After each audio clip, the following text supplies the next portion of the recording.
Today we're going to be looking at repairing this single disc CD player from 1987. Wait a minute, this feels kind of familiar. Yeah. Oh. Okay, I see what the problem is now. I was thinking of the CDP-47 here. They're very similar. Now my CD collection is only getting bigger, and I know one day the Sony's not going to work anymore. The lasers from all the Sony CD players from the 80s seem to die after a while. But I've heard some good things about this JVC player. Now the JVC is somewhat limited compared to the Sony. The control isn't as complex, there is no remote available for it, and the information it can display about what's currently playing is far inferior. But I've read some good things about how this handles damaged CDs. Although I typically try to avoid those like the plague, because I'm, again, ripping them all to flak in the end. So I want pristine CDs to begin with. Now, a lot like the Sony in the previous video, if I turn this on and attempt to eject the tray, it won't work. Now, the way I fixed this in the Sony was to weaken a spring that holds the disc down in the top. This spring also holds the tray in place when it's playing. This isn't the best idea, and the spring on the Sony actually started to regain some of its strength, and the drive doesn't open all the time on that one. You gotta kind of fiddle with it. But even with fiddling, this one doesn't really open. Now, when you have something mechanical that's failed from a device of this era, usually what the problem is a belt has gone bad. Now, also like the Sony, if we open this up and hold this up when we push eject, the tray indeed comes out. However, unlike the Sony, I can't see the spring in this area anyway, so I couldn't cheat to make this thing open easily even if I wanted to. So what I need to do instead is figure out where in this area the belt is that has gone bad. I can't even see the motor from this angle, so I'm going to have to remove the entire CD unit. It seems like everything that could be made by Mitsubishi in here has been, which is kind of interesting. I really like how the main processor is mounted in here. All the traces are on the other side of the board, and they mounted it upside down through a cutout for the chip. I've always wanted to try this, so it makes me very happy to see someone else has. Also like the Sony, the thin plastic parts in here are starting to crack. I wonder if it's something in the grease they used in this time period with the plastic they used that's causing it to fail over time. Alright, time to get this thing out of here. I think I should be able to just pop off the CD tray front. Now when I get closer, I'll take a look at that. For now, based on the wiggling back and forth I can do here, I think these two screws are the only way that the whole drive unit is held in place. Yes. Okay. So now we need to focus on that drive tray face.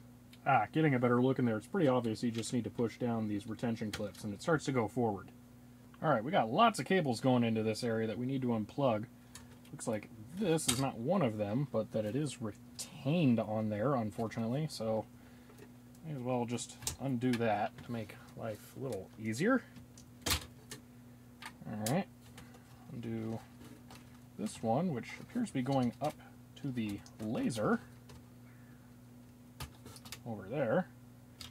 Then this one, which I suspect is going to the motors. And after unscrewing this copper screw, interesting, this will now come out.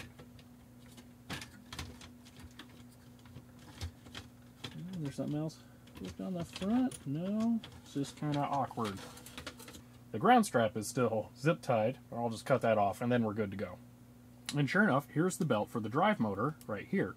And it feels pretty weak, and if I manually move the tray, you can see it bounce all around from the shape that it was stuck in for maybe decades.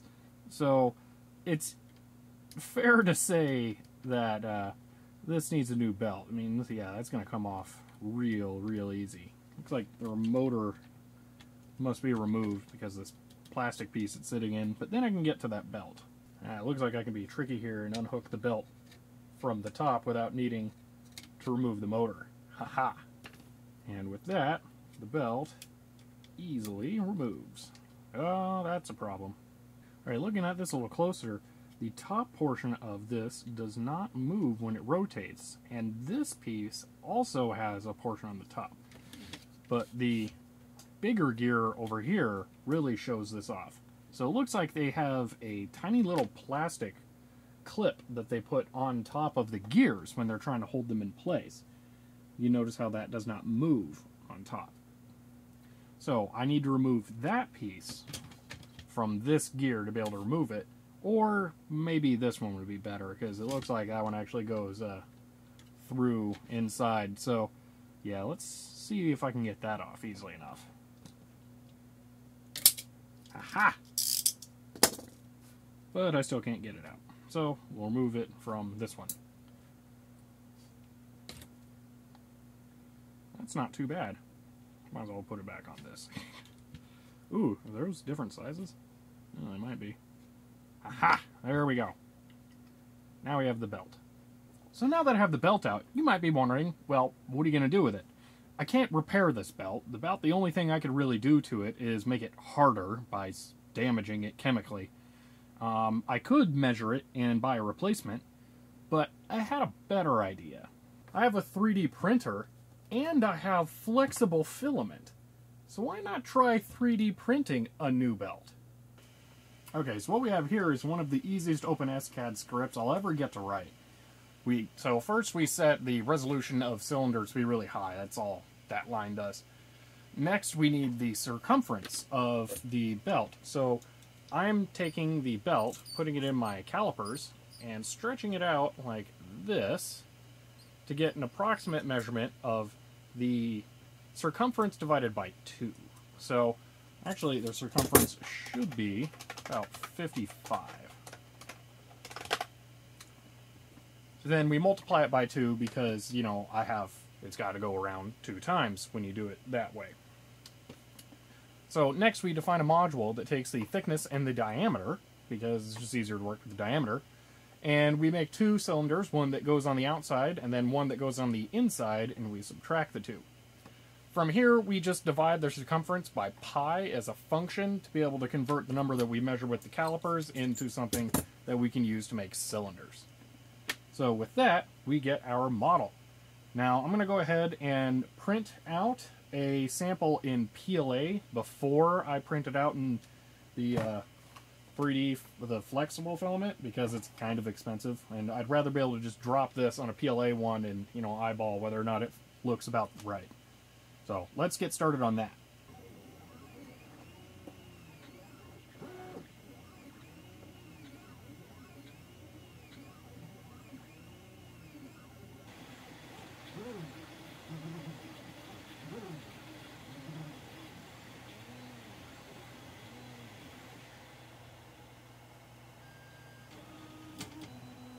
Alright, time to compare. So here we have the printed ring, and here is the belt, and they are very, very close in size. The belt's a little bit bigger, but that's how it should be. I need to make the new one tighter. If I stretch them out with my fingers, you'll see that it's pretty darn close. So I'd say we're ready to try and print that in flexible. Here's how flexible the flexible filament is. It'll make an okay belt. It's not really bendy, but I think it'll work. We'll find out at the very least. Alright, time to see how this goes with the flexible stuff.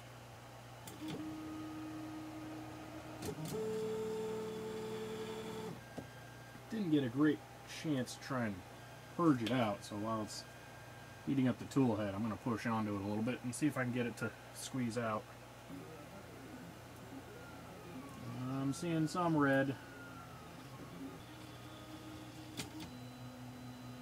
Well, I'm definitely very curious to see how this works.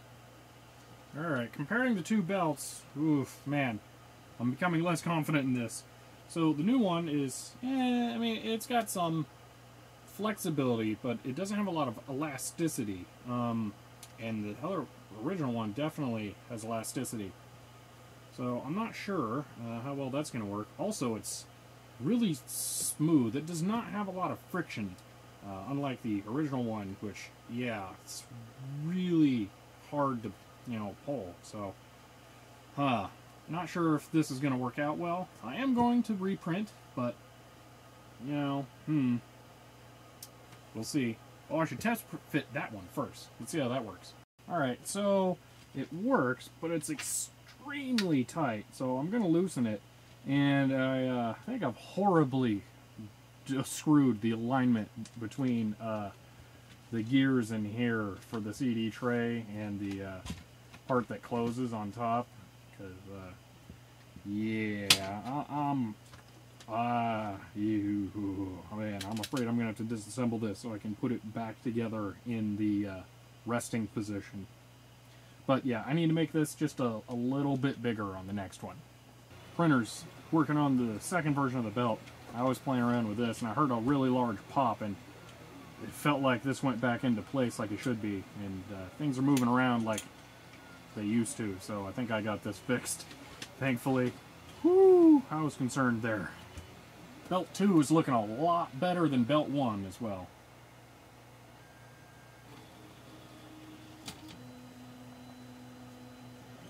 I'm going to go ahead and let that one cool down a little more than the last one. But I've got the second belt now, which has a lot less PLA in it. You can just tell that by the color alone, almost. And it's a lot more malleable than the first one. It's still not terribly grippy. I think it might be grippier. I swear it is. So maybe this will work better. But yeah, let's go ahead and install this one. So it's definitely easier to get it around the motor first. Okay. And I'll stop stabbing my finger. Hold that in place. Pop the gear off. Put that on there. Put the gear back in so it doesn't move unwantedly. And bring this onto the pulley. And this does end up being a square belt like the original.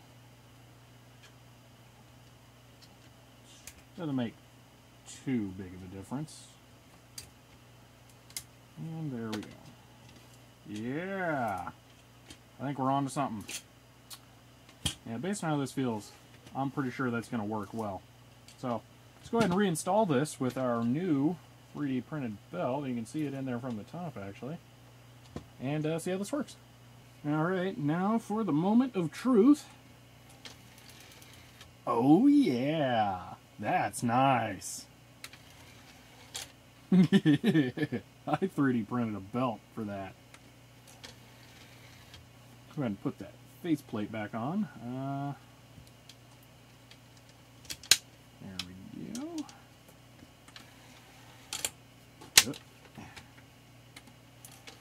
Oh, that's nice. I should put a CD in and make sure it still works. Alright, let's go for a little Banjo-Kazooie.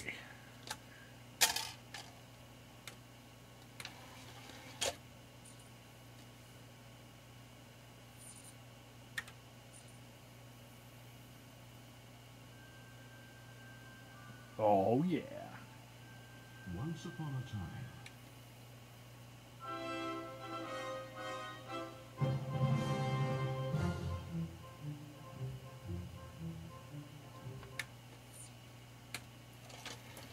Oh, that's nice to have that working. Well, I think that wraps up for the JVC XL V250 we have here. I'm really happy to have got that tray working, because, yeah, that was really driving me nuts. Now, I don't know how well that 3D printed part is going to hold up over time. It's not the most flexible plastic. I mean, I suspect it's going to form when the player is not in use and then just hold the shape. So, yeah, I'm not sure.